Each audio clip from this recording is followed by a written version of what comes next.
Hello, ഇന്നൊരു birthday വ്ളോഗാണ്. Evening ആണ് കേട്ടോ. ഞാൻ രാവിലെ ഓഫീസിലൊക്കെ പോയിട്ടുണ്ടായിരുന്നു. അപ്പോൾ ഞാൻ ഓഫീസിൽ നിന്ന് വന്നിട്ട് ഞാനും മോളും കൂടി എൻ്റെ മാമൻ്റെ മോളുടെ പിറന്നാളായിരുന്നു. അപ്പോൾ അതിൻ്റെ സെലിബ്രേഷൻ ഈവനിങ്ങാണ് വെച്ചിട്ടുണ്ടായിരുന്നത്. അപ്പോൾ ഞാൻ ഓഫീസിൽ നിന്ന് വന്നിട്ട് ഞാനും മോളും കൂടിയാണ് കേട്ടോ പോണത്. അപ്പോൾ ഞാൻ രാവിലെ പോകുമ്പോൾ ഒരു പ്ലാനിങ് ഒന്നുമില്ലല്ലോ. അപ്പോൾ ചെറിയ ഗിഫ്റ്റൊക്കെ വാങ്ങിച്ചിട്ടാണ് പോകുന്നത്. മൂത്ത ആൾക്കും ചെറിയ ആൾക്കും കൂടി വാങ്ങിച്ചു. കാരണം ഒരാൾക്ക് മാത്രമായിട്ട് നമുക്ക് കൊടുക്കാൻ പറ്റില്ലല്ലോ. അപ്പോൾ ഇച്ചുവിനെയും കൂട്ടിയിട്ട് 6 മണി കഴിഞ്ഞു കേട്ടോ ഞാൻ വന്ന് ഫ്രഷൊക്കെ ആയിട്ട് പോകുമ്പം. അവൾക്ക് ഇങ്ങനെ പോകണ വഴിക്കുള്ള പൂക്കളൊക്കെ പറിച്ച് കൈ പിടിക്കുന്ന സ്വഭാവമാണ്. കുറച്ച് ദൂരം നടക്കും, പിന്നെ എന്നോട് വഴക്കുണ്ടാക്കും. ഞാൻ നടക്കില്ല, അമ്മ എന്നെ എടുക്കണം, ഞാൻ കുഞ്ഞു വാവില്ലേ എന്നൊക്കെ പറയും.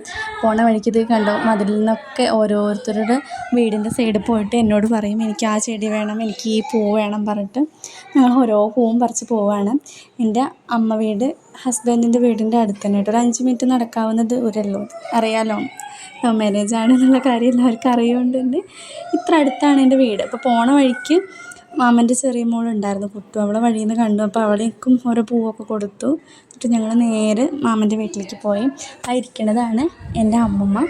ചെന്നു. അവൾ പറഞ്ഞത് ഇച്ചു പറയണത് അവളുടെ ബർത്ത്ഡേ ആണ്, അവളുടെ ബർത്ത്ഡേ സെലിബ്രേറ്റ് ചെയ്യാൻ അങ്ങോട്ട് വന്നതെന്ന് കേട്ടോ. ഇതാണ് ഞാൻ വാങ്ങിച്ച 2 ഗിഫ്റ്റ്. പിന്നെ മാമൻ വന്നപ്പോൾ കേക്കൊക്കെ മേടിച്ചിട്ടാണ് വന്നത്. പിന്നെ ഞങ്ങളവിടെ കുറേ കളിച്ചു. അവൾ മോളുമായിട്ട് കുട്ടുമായിട്ട് നല്ല കമ്പനിയാണ്. അപ്പോൾ അവരായിട്ട് വികൃതിയൊക്കെ അടിച്ച് മോളിങ്ങനെ കളിക്കുമായിരുന്നു. ഞങ്ങളാണെങ്കിൽ ചെറിയ ഡാൻസ് പ്രാക്ടീസൊക്കെ ഉണ്ടായിരുന്നു. നമ്മുടെ ഇവിടെ അടുത്ത് കൃഷ്ണൻ്റെ അമ്പലത്തിൽ പരിപാടി ഉണ്ട് 29-ാം തീയതി. അപ്പോൾ അതിൻ്റെ പരിപാടിക്ക് വേണ്ടി ഞങ്ങൾ പ്രാക്ടീസിലായിരുന്നു. മാമനും കുട്ടും കൂടി കുറേ പഴയ ബലൂണാണ് കേട്ടോ, ചെറിയ ആളുടെ ബർത്ത്ഡേക്ക് വാങ്ങിച്ച ബലൂണാണ്. അപ്പോൾ അത് കാറ്റഴിച്ച് വെച്ചിട്ടുണ്ടായിരുന്നു. അപ്പോൾ അത് വീർപ്പിച്ച് സെറ്റ് ചെയ്തിട്ട് നമ്മൾ ഫോട്ടോ ഒക്കെ എടുക്കാമെന്ന് വിചാരിച്ചു.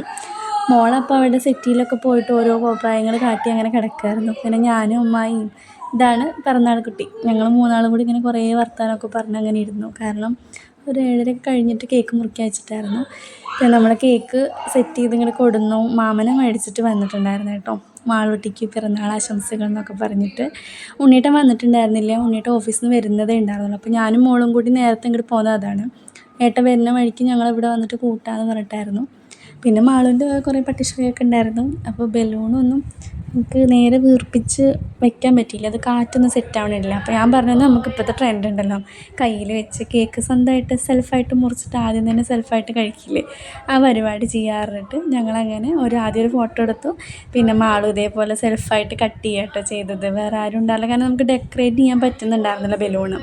ഒന്നാമത് പ്രീ പ്ലാൻഡ് അല്ല, അതാണ് മെയിൻ പ്രശ്നം. അവളെന്നെ കട്ട് ചെയ്ത് ഫസ്റ്റ് പീസ് അവളെന്നെ കഴിച്ച്. ഇത്രയും കാലം അവളെല്ലാവർക്കും കൊടുക്കുന്നത്. അപ്പോൾ മാമയ്ക്ക് ഇതെന്താ ഇവളിങ്ങനെ ചെയ്യണമെന്നായിരുന്നു. അങ്ങനെ കേക്കൊക്കെ കട്ട് ചെയ്ത്. സത്യം പറഞ്ഞാൽ അവൾക്കത് ഹോൾഡ് ചെയ്യാനുള്ളത് പോലും ഇല്ല കേട്ടോ. അവൾക്ക് ഹോൾഡ് ചെയ്യാനേ പറ്റണില്ല ഒറ്റ കൈ കൊണ്ട്.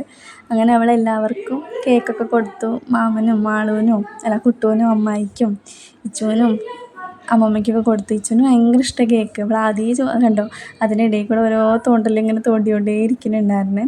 പിന്നെ സദ്യയായിരുന്നു കേട്ടോ നമുക്ക് ഉണ്ടായിരുന്നത്. ഇത് ഇപ്പോൾ വന്ന് പോയില്ല, അതെൻ്റെ അമ്മയുടെ അനിയത്തിയുടെ മകനാണ്. അങ്ങനെ ഞങ്ങളെല്ലാവരും കൂടി ചെറുതായിട്ട് ഇങ്ങനെ ആഘോഷിക്കുക ചെയ്ത്. ഇത് ചേച്ചിക്ക് അനിയത്തിയുടെ വകയുള്ള ഗിഫ്റ്റായിരുന്നു. ചെറുതായിട്ട് എന്തൊക്കെയോ ഉണ്ടായിരുന്നു, നിറയെ ചോക്ലേറ്റും. പിന്നെ പൈസക്കാരിയാണ്, വിഷുവിൻ്റെ ഒക്കെ കഴിഞ്ഞല്ലോ, അപ്പോൾ അതിൻ്റെ ക്യാഷൊക്കെ ഉണ്ടായിരുന്നു. അപ്പോൾ അവൾക്ക് ചെറിയൊരു പോക്കറ്റ് മണിയൊക്കെ കൊടുത്തിട്ടുണ്ടായിരുന്നു. നല്ല ഭംഗി, എന്ത് രസമല്ലേ ഇങ്ങനെയൊക്കെ. ഭയങ്കര അടിയിട്ട് 2 എപ്പോഴും. പക്ഷേ ഇങ്ങനത്തെ കാര്യത്തിനൊക്കെ നല്ല കൂട്ടാണ്. സർപ്രൈസ്ഡായിരുന്നു അവൾ. ഇങ്ങനെ ഗിഫ്റ്റ് ഇവൾ കൊടുക്കുമെന്ന് വിചാരിച്ചിട്ടില്ല. അങ്ങനെ ചെറിയ ഗിഫ്റ്റ് കൊടുത്തു. പിന്നെ ഞാൻ എൻ്റെ വക ഒരു ഗിഫ്റ്റ് കൊടുത്തു. മൂത്താൾക്കും കൊടുത്തു. മൂത്താൾക്ക് കൊടുക്കുമ്പോൾ എന്തായാലും നമുക്ക് രണ്ടാമത്തെ ആളെ ഒഴിവാക്കാൻ പറ്റില്ല. പിന്നെ അങ്ങനെ അവൾക്കും കൊടുത്തു. പിന്നെ ഞാനൊരു ചെറിയ പീസ് കേക്കൊക്കെ കഴിച്ചു. നന്നായിട്ടുണ്ടായിരുന്നു കേട്ടോ. കാരമലൈസ്ഡ് ആയിരുന്നു, നല്ല രസമുണ്ടായിരുന്നു. പക്ഷേ ഓവർ മട്ടിപ്പ് പോലെ തോന്നി എനിക്ക്, ക്രീം തോനെയായിട്ട്. പിന്നെ അത് കഴിഞ്ഞിട്ട് കുട്ടുവിൻ്റെ സൈക്കിളിൻ്റെ ഹെൽമെറ്റൊക്കെ ഇട്ടിട്ട് ഇത് എൻ്റെ ഹെൽമെറ്റാണ്, ഞാൻ വലിയ കുട്ടിയായി എന്നൊക്കെ പറഞ്ഞ് ഇച്ചുവിൻ്റെ കുറേ ഷോ ഉണ്ടായിരുന്നു. അതെല്ലാവരും കൂടിയും കണ്ടിരുന്നു. പിന്നെ സദ്യയായിട്ട് ആസ് യൂഷ്വൽ മസാലക്കറി, കുറച്ച് ഉപ്പേരി, അവിയൽ, ഇതൊക്കെ ഉച്ചയ്ക്ക് ഉണ്ടാക്കിയത്. അപ്പോൾ വൈകിട്ട് വേറൊന്നും വേണ്ട പറഞ്ഞിട്ട് നമ്മൾ മാത്രമല്ലേ ഉള്ളൂ ഉണ്ടായിരുന്നത്. ഞങ്ങളെല്ലാവരും കൂടി കുറച്ച് കഴിച്ച്. ഞാൻ മോൾക്ക് കൊടുത്തപ്പോൾ അവൾ പ്ലേറ്റിലാണ് കഴിച്ചത്. പിന്നെ ഉണ്ണിയേട്ടൻ വന്നിട്ട് ഉണ്ണിയേട്ടൻ കുറച്ച് കഴിച്ചിട്ട് ഞങ്ങളങ്ങനെ നേരെ വീട്ടിലേക്ക് പോവുക ചെയ്തത്.